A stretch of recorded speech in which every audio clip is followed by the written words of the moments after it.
Hello, a very good evening to you. Welcome to ITV News and to Thursday night's calendar. Hello, here are tonight's main stories. The crumbling state of our health system. We're inside the decrepit West Yorkshire hospital where props are used to stop the ceiling from collapsing.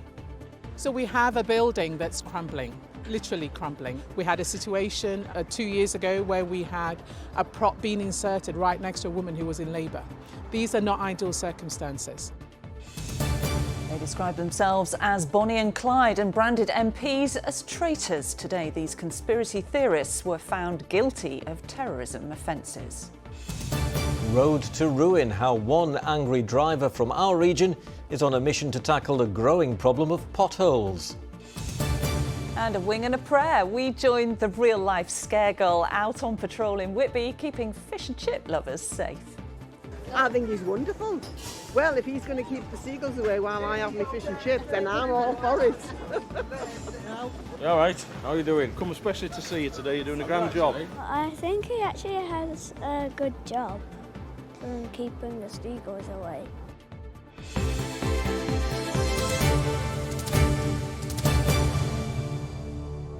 Hello, thanks for joining us. First tonight to the Yorkshire Hospital, which is quite literally being propped up as the building risks crumbling. Airedale Hospital was built in the 1960s with what was considered to be a wonder building material, a special kind of concrete. But it emerged just a few years ago that it only has a lifespan of a few decades. That's why the hospital in Keighley is among 7 across the country being rebuilt before it becomes unsafe to operate by the end of the decade. Michael Billington has been speaking to hospital staff trying to provide the best care in one of the country's most decrepit hospitals.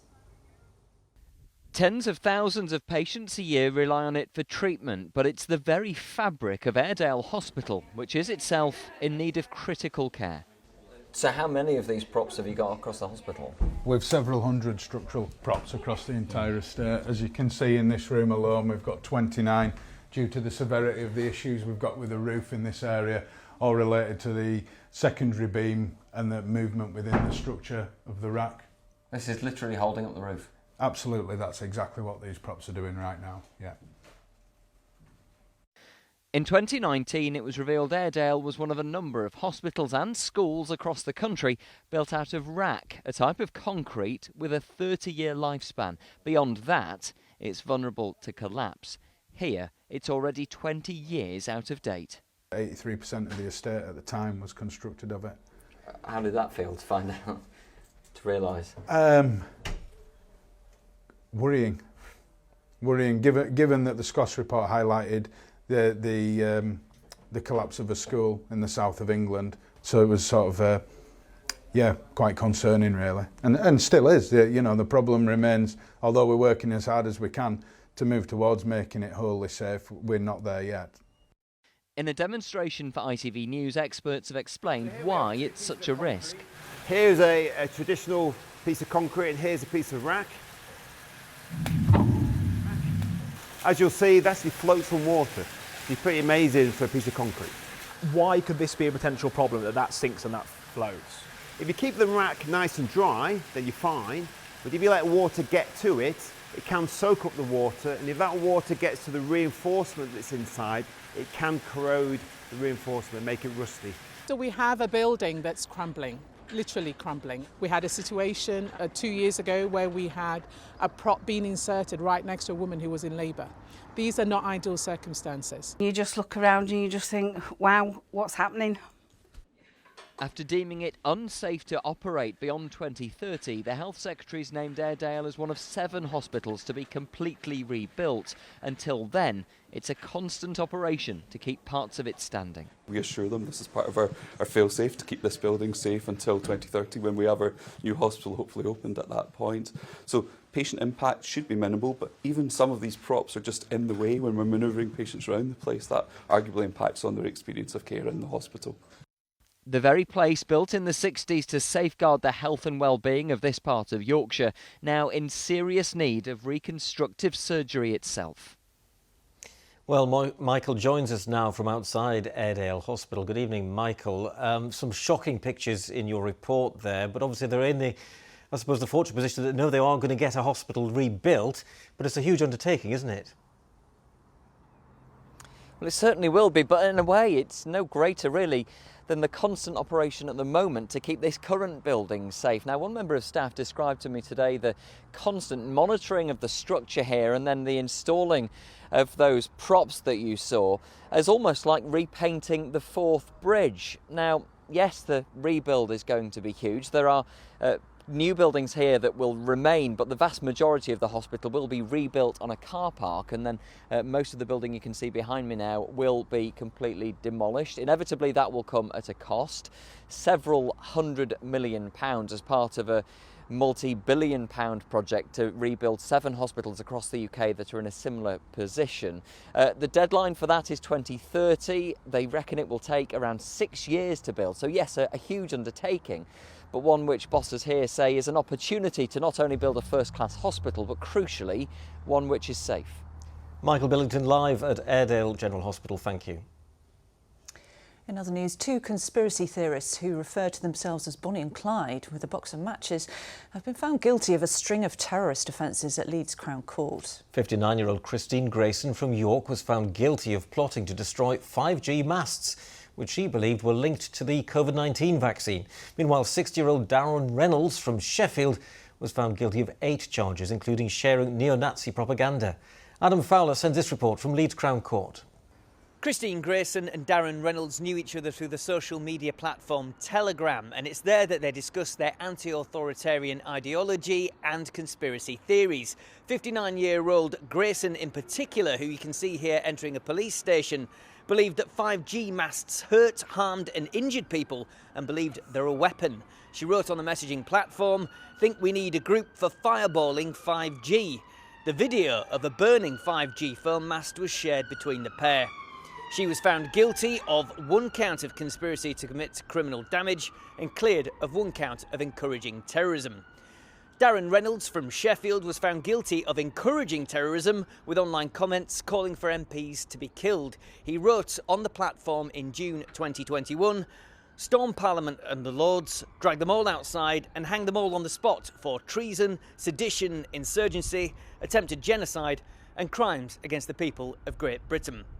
He was also found guilty of disseminating a terrorist publication and 6 offences of possessing material likely to be useful to a person committing an act of terrorism, including how to build a rifle and a document called How to Become an Assassin.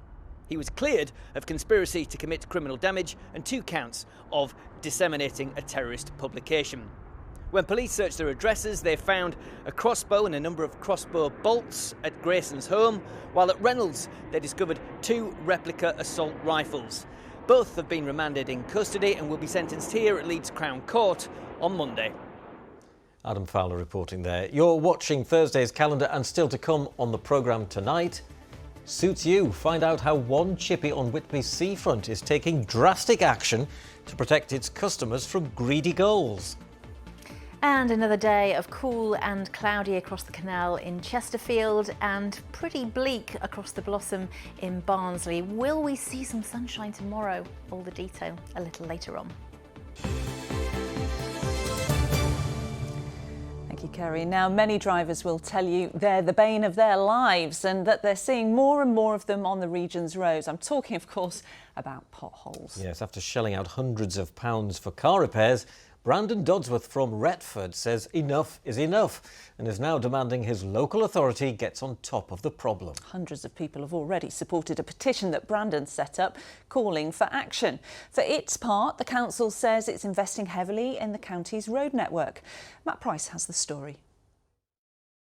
They are an increasingly common feature on our region's roads and sometimes simply unavoidable. And for this driver in Worksop, a pothole brought their journey to an abrupt halt. 9 miles away, Brandon took us to see some of Retford's pothole hotspots.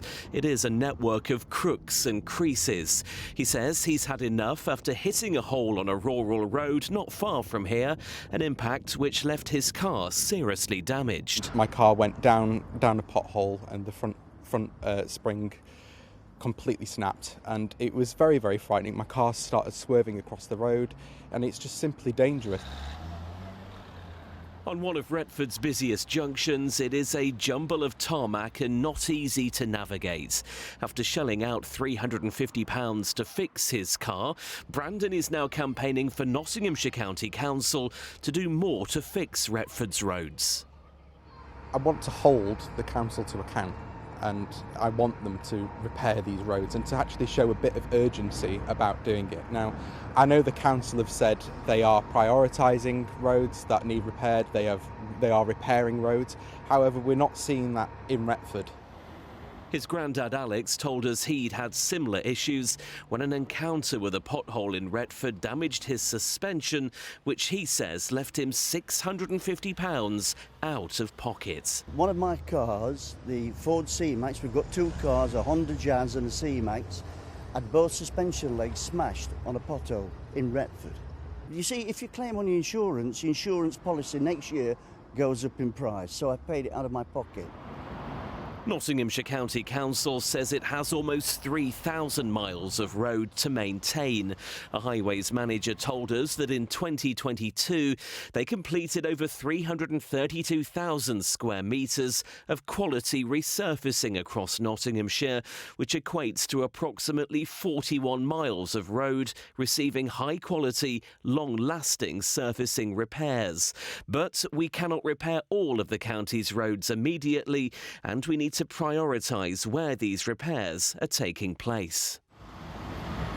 The problem of potholes, of course, isn't just a local or regional issue, but rather a national one. Brandon's hoping his online petition will make an impact and eventually ease the misery for many motorists here. Matt Price, ITV News. Police have released CCTV footage of a missing man they're extremely concerned for. 26-year-old Zach Martin left Pinderfields Hospital in Wakefield last Thursday evening. CCTV footage shows him walking along Bingham Place near Outwood Railway Station shortly before midnight the same night. Police say Zach is vulnerable and not thought to have any contacts in the area. What I would urge for the public is please check any outbuildings, any areas of greenery, any sheds, any place where Zach may have been able to gain access for shelter, for food or for clothing, and please contact the police on 999 with any potential sightings so that we can act on that as soon as possible. The Leeds Hospitals charity says runners backing their campaign who took part in last month's Rob Borough Marathon have now raised more than £1 million. The milestone means that a quarter of the money already raised for an MND centre in Leeds was generated in just one day by around 600 runners. Rob's wife Lindsay recently surpassed the £100,000 fundraising milestone herself to help make Rob's dream of a specialist centre a reality. Brilliant stuff.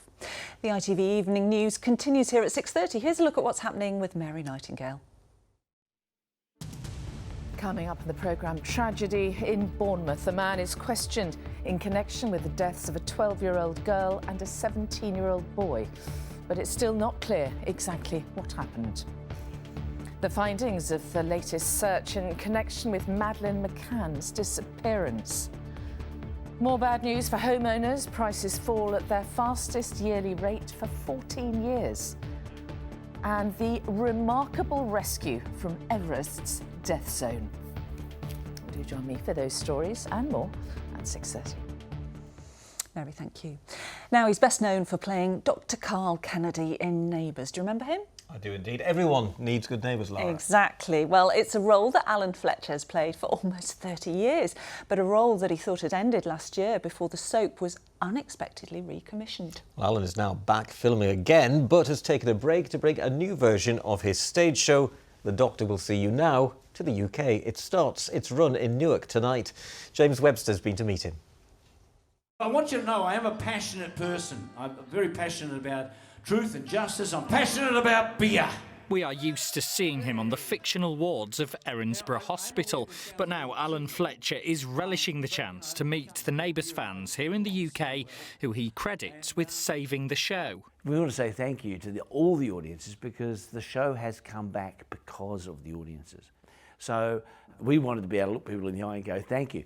Of course, when they rush towards us excited, we match their excitement because we're kind of all on the same page. It's beautiful.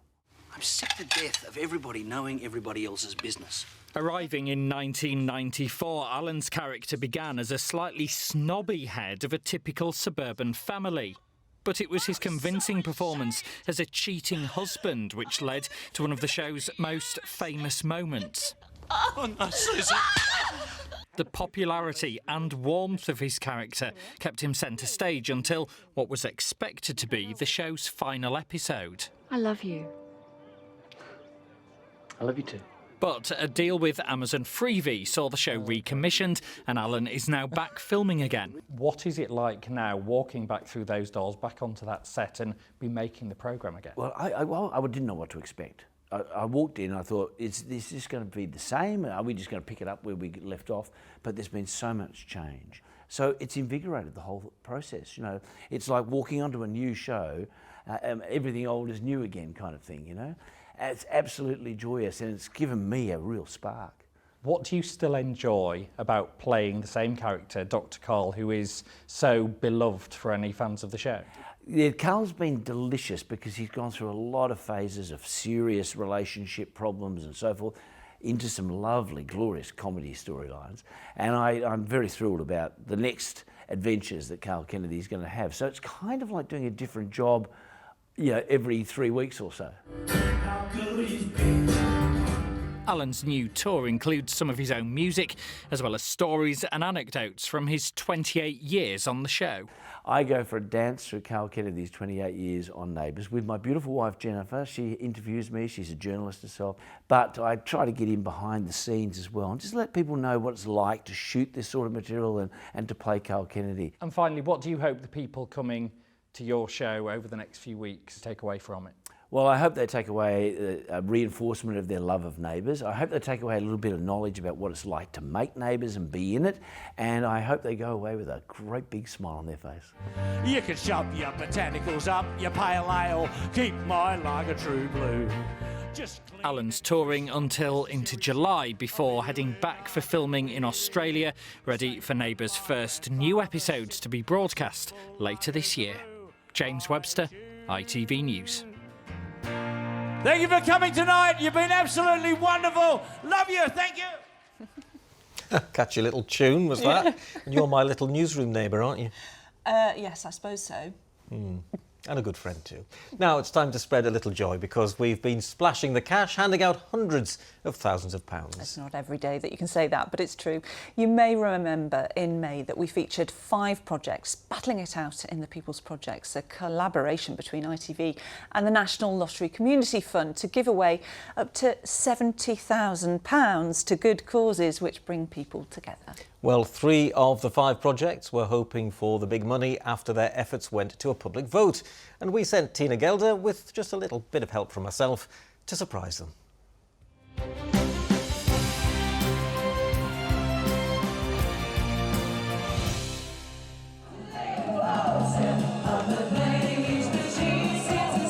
First up, South Yorkshire and a dementia activities project. Yes, I'm here at Butterflies in Barnsley and with me is Julie, and with us too are some of the people who use this support group. Hi everybody! Hello. What would any money mean to what you can do here at the group? The money would enable us to be able to continue offering these services for a long time to come. As you can see, the numbers are great in here, and it just is a proof that this service is needed. We do have some news for you. In fact, we have some news for all of you. Because Butterflies of Barnsley, you have won... Julie, what does it mean?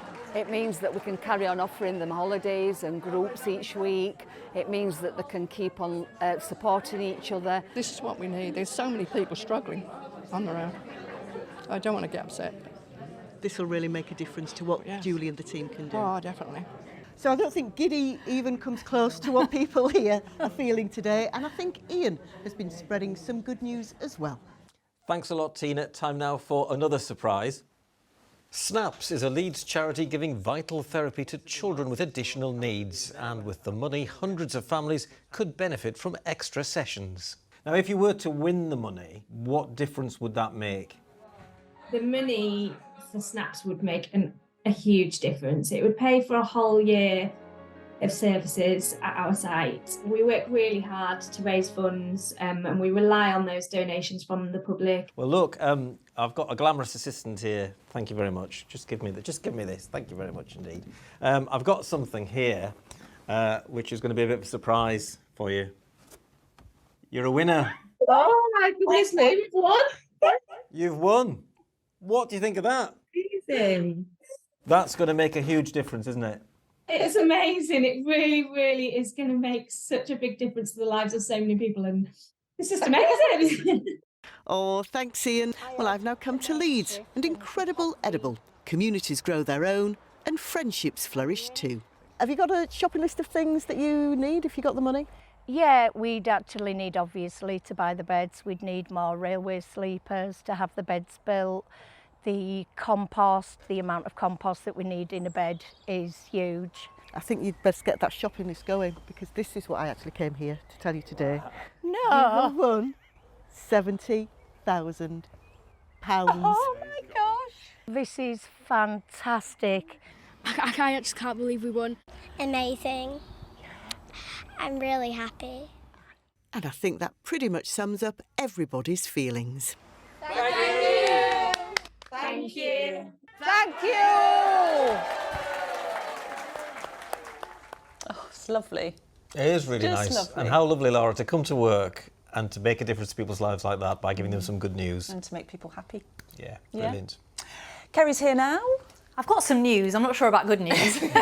Oh dear. We'll start off with something quite positive. Heightened chance of seeing noctilucent clouds, night shining clouds, over the next few nights. Looking north just before dawn, very rare, very high, 250,000 feet in the Earth's upper atmosphere. A silvery blanket of ice crystals, if you like. Weather-wise, early Saturday morning, as skies will be clearer, certainly compared to tonight, that is for sure. Now, the Met Office issued their 3-month summer forecast this week. Chances of a wet and dry summer are similar to normal. A near average to cool summer remains possible. Lots of numbers here, lots of percentages, but basically anything one is the normal chance, what we'd expect for the time of year compared to the average. But as you can see, hot 2.3, double the usual chance of a hot summer.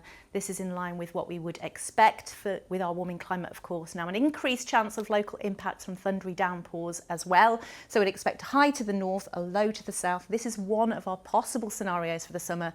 An east or southeasterly airflow more likely, but yes, the possibility for the rainfall to come as thunderstorms with that heat. Now, we do have a heat health alert during our summer months. It may feel chilly. We've dragged out the winter coats and the heating's kicked in again, but there is an update to this heat health system this year. So we have heat waves when we reach a certain threshold, and we get that for more than 3 days. We have our extreme heat warnings from the Met Office, and that's what we issue when we're expecting the heat. But the heat health is for individuals, and we've now got a matrix, which is different to what they had last year. So it's very similar to our our weather warnings. And when it's yellow, the vulnerable will need to get the heat health alerts. And then when it's amber, all people, all individuals will be at risk. And of course, the red one is when we're at extreme risk of life is at risk. So yeah, that's a warning. Sign up to the alerts, and then we won't have to worry when it happens, if it happens like it did last year. Right. Yeah. Okay. Thanks. Some people really struggled, didn't they? It was pretty bad. Now then, if you've ever enjoyed fish and chips, as they should be, in a newspaper at the seaside, you'll know they can attract a few uninvited guests called seagulls. Yeah, well, it's part of the fun of it, isn't it? In fact, over the years, though, Yorkshire's seaside resorts have recorded hundreds of so-called seagull muggings as the birds swoop down to steal chips, ice creams, babies' bonnets, you name it. It's terrifying. Well, now one Whitby chippy has come up with a novel seagull deterrent, as John Hill has been finding out. They soar majestically, as much a part of the seaside as, well, fish and chips. But turn your back for a second and they'll be on your picnic. In fact, herring gulls are only doing what comes naturally. But in Whitby, the gulls face a new enemy, Eagle Man, or the Whitby Eagle.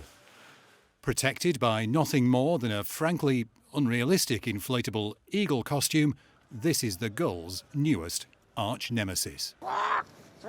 So do you think this is actually working? I think it is, yeah. How can you tell?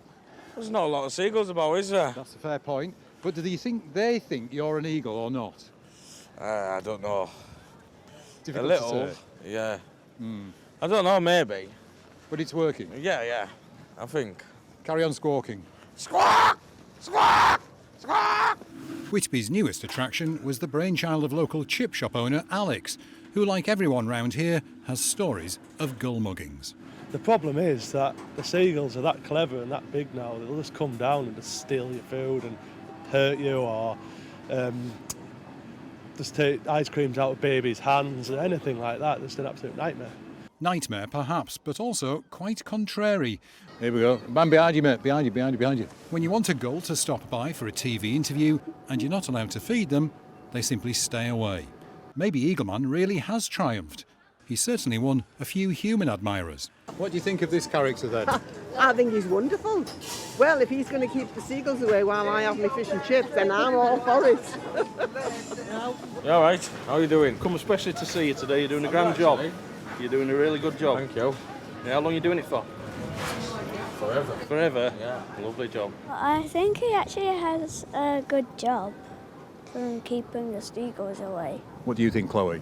I think it's actually kind of cool, and it's actually kind of like people could watch like over there, like he scares away the seagulls, so it kind of works.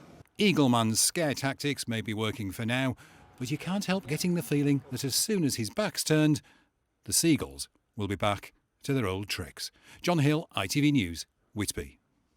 Lovely, lovely. He'll become a tourist attraction, won't he? Yeah, what do you call a man with a seagull on his head? I don't know, what do you call him? Cliff. Oh, of course you do. Yeah. Kerry, please save us. Good visibility on the horizon. TUI sponsors ITV Yorkshire Weather. Hello, yes, a very disappointing day again once more in terms of sunshine amounts today. Alliums are out though, a surefire sign that it's early summer, but yes, disappointing in terms of sunny spells and warmth today. Just glimmers of it over the last few days to western parts of the region. A little bit more in the way of good news as we head into Friday and Saturday. Still that nagging breeze at the coast from a northeasterly direction, but it's better for all tomorrow. It will be brighter and it will feel a little bit warmer, certainly where we get the sunshine. So in a bit more detail then, this has been the story today, just very brief glimmers of sunshine once more to western parts, slight thinning of the cloud during the afternoon, but it just returns again, that cloud overnight tonight to most parts of the region. But we do think it'll be a little bit thinner and there might even be one or two clearer pockets overnight tonight. So that will mean a dry story for most parts of the region and maybe a little cooler. So in rural spots 6 or 7 Celsius. Still that northeasterly breeze though out towards the coast as we head towards Friday. 4:42 and 9:27 are your sun times for tomorrow. So another mostly dry day tomorrow, and we are hoping that with the thinner cloud overnight tonight, it will more readily burn back to the coastline during the day tomorrow. Still a little bit of a question mark about how quickly and how far it does, but I think many more places will see a good dose of blue sky. It will feel nice in the sunshine out of that northeasterly breeze, but still struggling a little bit directly at the coast. A very similar story overnight tomorrow night. Clearer skies, some patchy cloud, and then once more retreating to the coastline on Saturday, and highs could be around 20 Celsius where we see the longer sunnier spells. The emphasis on another dry week ahead with light winds, decent temperatures inland and a sunburn risk. TUI sponsors ITV Yorkshire Weather.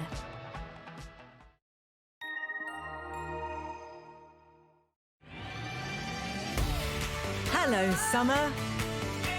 Piri sponsors ITV Pollen Count.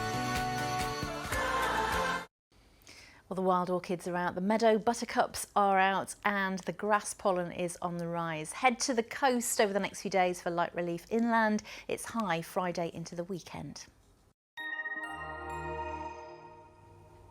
So there you go, and if we don't get a bit more sunshine tomorrow, I will have to literally get my coat. Yeah, I think you will actually. The weather is not your fault. You're just a messenger. I am. Still, it'll be nice for the weekend. Thanks very much for watching us. I'm back at 10:30. Mary Nightingale is next. Bye-bye. Have a good evening. Good night. Bye.